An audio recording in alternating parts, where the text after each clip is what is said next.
നീ എന്താ ചിരിക്കണത്? നിനക്ക് പേ ഇളകിയ? പ്രത്യേകിച്ചൊന്നും ചെയ്യാനില്ലാത്ത മന്ത്രിമാരുടെ ഒരു കൂട്ടായ്മയാണ് കേരളത്തിലുള്ളത്.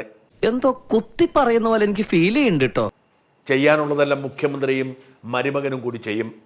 മറ്റുള്ളവരൊക്കെ വകുപ്പ് മന്ത്രിമാരായി എന്തെങ്കിലുമൊക്കെ പണിയെടുത്ത് ജീവിച്ചാൽ മതി.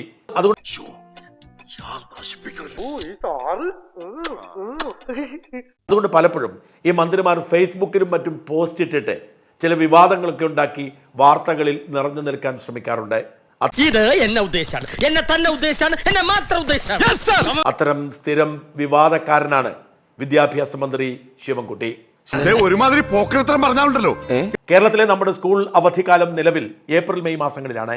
ഈ മാസങ്ങളിൽ സംസ്ഥാനത്തെ കനത്ത ചൂട് അനുഭവപ്പെടുന്നത് കുട്ടികൾക്ക് പലപ്പോഴും ബുദ്ധിമുട്ടുണ്ടാക്കുന്നുണ്ട് എന്നത് വസ്തുതയാണ്. കണ്ടോ, ഇതാണ് സംഭവം. ഇത്രയേ ഉള്ളൂ പ്രശ്നം. അതേസമയം മൺസൂൺ കാലയളവായ ജൂൺ ജൂലൈ മാസങ്ങളിൽ കനത്ത മഴ കാരണം പലപ്പോഴും ക്ലാസുകൾക്ക് അവധി നൽകേണ്ടി വരികയും പഠനം തടസ്സപ്പെടുകയും ചെയ്യാറുണ്ട്.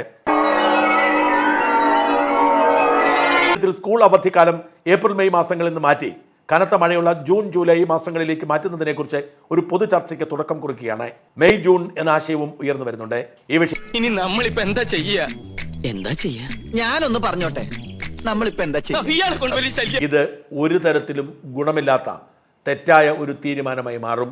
വേണ്ട നിന്റെ ഈ പടക്കം പൊട്ടിക്കലുണ്ടല്ലോ, അത് എന്നോട് വേണ്ട.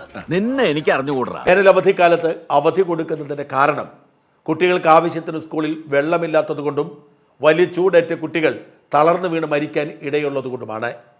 ഇതെങ്ങനെ മനസ്സിലായി?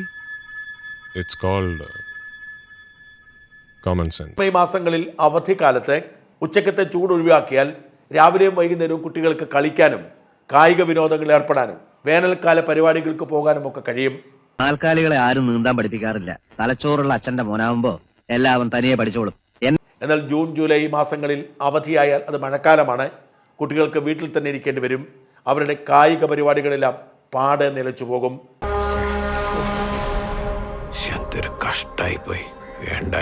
എന്ന് വെച്ചാൽ അവധിക്കാലം ആഘോഷിച്ചിരുന്ന കുട്ടികൾക്ക് മൊബൈൽ ഫോൺ നോക്കിക്കൊണ്ട് വീട്ടിലിരിക്കേണ്ട സാഹചര്യം ഉണ്ടാവും. ഇത്തരത്തിൽ ഒരുപാട് സാഹചര്യങ്ങൾ ചൂണ്ടിക്കാട്ടാനുണ്ട്. ഏതായാലും നിന്നിട്ട് കാര്യമില്ല, മുമ്പോട്ട് വെച്ചാൽ മുമ്പോട്ട് തന്നെ വരൂ.